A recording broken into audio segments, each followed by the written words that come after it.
Good morning friends, मैं doctor V K Mishra from gastro liver hospital Swarupnagar Kanpur. ये scientific channel है, ये साइंटिफिक इंफॉर्मेशन है। मैं आपसे रिक्वेस्ट करूंगा इस चैनल को सब्सक्राइब करें, इस वीडियो को शेयर करें।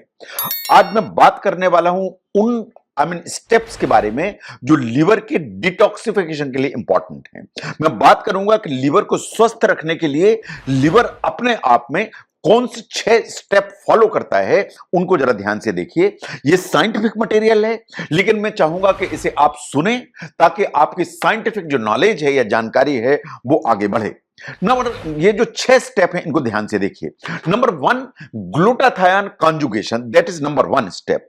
ये कॉम्प्लेक्स प्रोसेस है जो फैट सॉल्युबल टॉक्सिन आपके लिवर में होता है या आपकी बॉडी में होते हैं, इनको बाहर निकालने का काम करती है। ये जैसे पेस्टिसाइड होते हैं, हेवी मेटल्स होती हैं, बहुत सारी ड्रग्स होती हैं, बहुत सारे सॉल्वेंट्स होते हैं। इस प्रोसेस के थ्रू ये जो फैट सॉल्युबल टॉक्सिन्स हैं, इनको वाटर सॉल्युबल सब्सटेंस में कन्वर्ट किया जाता है ताकि ये यूरिन के थ्रू या बाइल के थ्रू बाहर जा सकें। बेसिकली इस प्रोसेस में होता क्या है, जो ग्लूटाथायोन है, जो मोस्ट इंपॉर्टेंट एंटीऑक्सीडेंट है, ये अपना एक इलेक्ट्रॉन देता है जिसके चलते ये जो टॉक्सिन है वो न्यूट्रलाइज होते हैं, वाटर सॉल्युबल सब्सटेंस में कन्वर्ट हो जाते हैं, इन बाइल या यूरिन के थ्रू बाहर हो जाते हैं। नाउ ग्लूटाथायोन आपको चाहिए तो ग्लूटाथायोन रिच फूड्स खाएंगे तो आपको ग्लूटाथायोन मिलेगा। ये कहां से मिलेगा?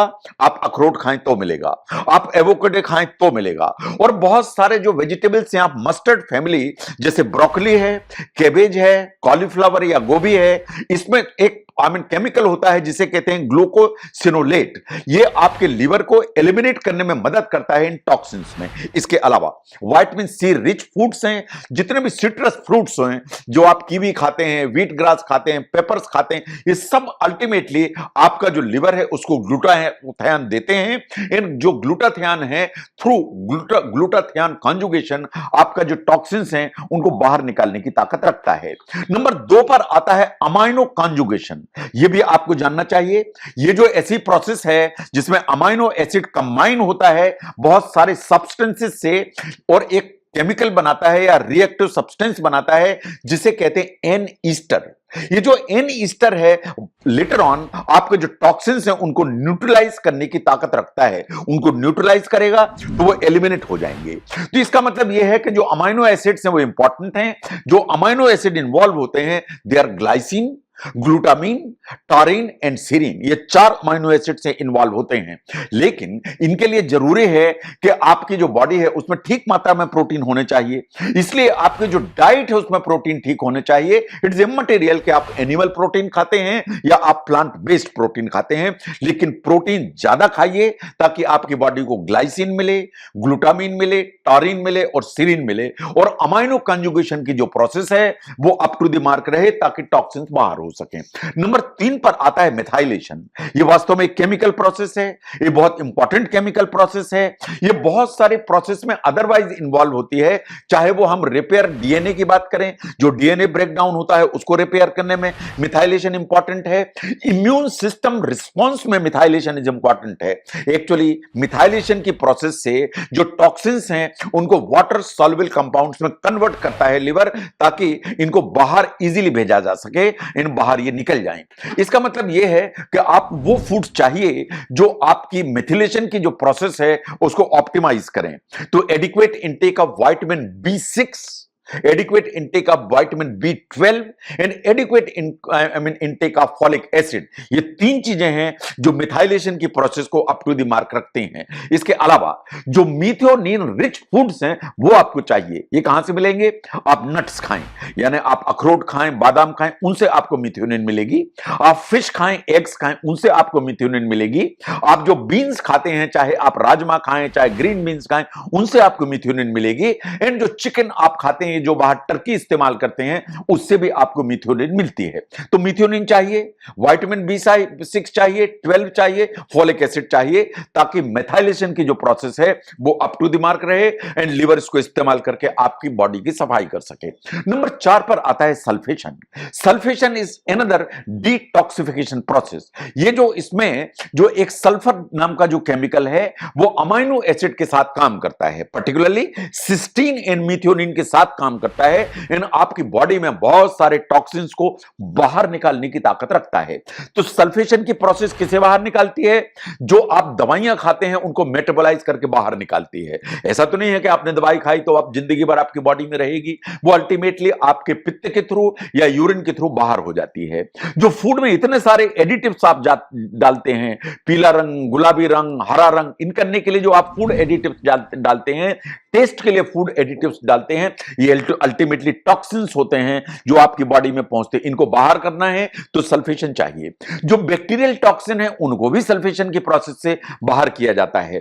तो अगर सल्फेशन ज्यादा होगा तो जो सल्फर के स्टोर्स हैं आपकी बॉडी में वो नेचुरली कम हो जाएंगे। इसका मतलब यह है कि आपको डाइट ऐसी चाहिए कि जिसमें सल्फर रिच फूड्स ज्यादा हो, जैसे एग्स हैं, मीट्स हैं, फिश है, ये आपको सल्फर प्रोवाइड करते हैं। लेकिन बहुत सारे प्लांट फूड्स हैं जिसमें सल्फर एडिक्वेट अमाउंट में होता है, पर्टिकुलरली एलम फैमिली, जैसे जो आप प्याज खाते हैं, आप जो लहसुन खाते हैं, आप जो जिंजर खाते हैं, इन सब में सल्फर ठीक अमाउंट में होता है। जो क्रूसिफेरस वेजिटेबल्स हैं, जो आप पत्ता गोभी खाते हैं, फूल गोभी खाते हैं, ब्रोकली खाते हैं, मूली खाते हैं, इन सब में ठीक मात्रा में सल्फर होता है, जो अल्टीमेटली सल्फेशन की प्रोसेस में लीवर की मदद करता है एंड आपकी बॉडी की जो सफाई है उसमें आपको हेल्प करता है। नंबर 5 पर आता है एसिटिलेशन। जो एसिटिलेशन है वह बहुत क्रूशियल स्टेप है। अगर आपको एंटीबायोटिक्स अपनी बॉडी से बाहर करना है, एस्पिरिन जैसी मटेरियल को बाहर करना है, हेपेरिन जैसे केमिकल्स हैं उनको बाहर करना है, इस पूरी प्रोसेस में actually vitamin C and vitamin B6 दोनों आपकी हेल्प करते हैं। इसमें एसिटाइल कोल एंजाइम कंबाइन होता है बहुत सारी ड्रग्स एंड टॉक्सिन से, उनको न्यूट्रलाइज करता है, उनको शरीर से बाहर निकालता है। तो जो भी चीजें विटामिन B एंड C में रिच होंगी वास्तव में इस प्रोसेस में आपको वंडर्स करती हैं, जो एसिटिलेशन के नाम से जानी जाती है, जो बहुत सारी चीजों को बाहर निकालती है, इन टॉक्सिक लोड को कम करती है। नंबर 6 पर आता है ग्लूकुरोनाइडेशन। जो ग्लूकुरोनाइडेशन है इस प्रोसेस में लिवर फिट डिटॉक्सिफिकेशन करता है, अननेसेसरी ड्रग्स को बाहर निकालता है, जो फैटी एसिड डेरिवेटिव्स हैं उनको भी बाहर करता है, जो इतना सारे पॉल्यूशंस के चलते आपकी बॉडी में जो पॉल्यूटेंट्स जाते हैं उनको बाहर करता है, रेटिनॉइड जो मेटाबोलाइट्स हैं उनको बाहर करता है, इन बहुत सारे अदरवाइज जो मेटाबोलाइट्स हैं, हार्मोन्स के जो आपको नुकसान कर सकते हैं, उनको बाहर करने की ताकत रखता है। नो, एक केमिकल होता है जिसे कहते हैं लोमोनिन। ये जो सिट्रस पील्स में सबसे ज्यादा पाया जाता है, ये ग्लूकुरोनाइडेशन में सबसे ज्यादा आपको मदद करता है। ये आपकी जो बॉडी है उसमें ग्लाइकोसिडिक जो बॉन्ड है उसको बनाने में मदद करता है। It's a very crucial process. तो अगर हम ध्यान से देखें, जैसे आप जो ऑरेंजेस खाते हैं या संतरे खाते हैं, मौसमी खाते हैं, आप जो लेमन्स खाते हैं, आप जो मिंट खाते हैं, आप जो टोमेटो खाते हैं छिलके के साथ, चेरीज खाते हैं, ये सब अल्टीमेटली आपको इस प्रोसेस में मदद करती हैं ताकि लिवर आपकी बॉडी को साफ कर सके। तो अगर आप ध्यान से देखें कि लिवर आपको इतने सारे फंक्शंस करता है, ये बहुत सारी चीजों को मेटाबोलाइज करता है, जो न्यूट्रिएंट आप खाना खाते हैं उसमें पहुंचते हैं उनको ब्रेक डाउन करता है, इन आपकी बॉडी में भेजकर लगाकर आपको एनर्जी प्रोवाइड करता है। जो लिवर है ये बहुत सारे इंफेक्शन से आपको लड़ने में मदद करता है, बहुत सारे अनवांटेड बैक्टीरिया आपकी बॉडी में जाते हैं उनको जो है न्यूट्रलाइज करता है। ये बहुत सारे सब्सटेंसेस आपके लिए बॉडी के लिए बनाता है, पर्टिकुलरली ब्लड क्लॉटिंग, जो आपको कहीं से भी कट लग जाता है और खून बंद हो जाता है, आपने जैसे दबाया और ब्लीडिंग बंद हो गई, ये वास्तव में ब्लड क्लॉटिंग के जो प्रोडक्ट हैं वो लिवर ही आपको बना के देता है। ये आपका पित्त बनाता है जिसका काम है कि बहुत सारे फैट्स को डाइजेस्ट करे and vitamin A, vitamin D, E और K एब्जॉर्ब हो। ये काम भी आपका पित्त लिवर ही करता है। ये जो लिवर है ये बहुत सारे प्रोटीन्स आपकी बॉडी को बना के देता है, इन बहुत सारा स्टोरेज का काम है, चाहे वो कार्ब का स्टोरेज हो, चाहे मिनरल्स का स्टोरेज हो, चाहे शुगर का हो या बहुत सारे फैटी एसिड्स का हो, वो काम भी लिवर ही करता है। लेकिन आपकी जिम्मेदारी बनती है कि जो डिटॉक्सिफिकेशन की प्रोसेस है या जो बॉडी में इतने टॉक्सिन्स अननेसेसरी आपकी बॉडी में पहुंचते हैं, आप लिवर की हेल्प करें, ताकि लिवर जो इन टॉक्सिन्स को निकाले और निकाल के शरीर से बाहर करे। इसलिए कि पोटेंशियली जो टॉक्सिक बाय प्रोडक्ट्स हैं उनको निकालने का जो इंतजाम है, या जो आप दुनिया भर की दवाइयां खाते हैं उनको शरीर से बाहर निकालने का इंतजाम है, वो भी आपके लिए लिवर ही करता है। तो लिवर चूंकि इतने काम करता है, तो आपकी जिम्मेदारी बनती है कि आप लिवर को सपोर्ट करें। आपको लिवर को हेल्दी रखने की जरूरत है, और उसको हेल्दी रखने के लिए क्या आपको अपनी लाइफस्टाइल, क्या आपको अपनी डाइट, उस पर ध्यान देने की जरूरत है। वो बहुत इंपॉर्टेंट जो है मुद्दा है जिसको आपको समझना चाहिए। नो, लिवर को डिटॉक्सिफिकेशन या लिवर को टॉक्सिक लोड कम करने के लिए जो 6 डिटॉक्सिफिकेशन स्टेप्स फॉलो करता है लिवर, ये साइंटिफिक मटेरियल है, ये साइंटिफिक इंफॉर्मेशन है, लेकिन इसको समझने में अगर आपको मदद मिलती है तो जरूर शेयर करें। मैं doctor V K Mishra from gastro liver hospital, Swaroop Nagar, Kanpur. Thank you very much.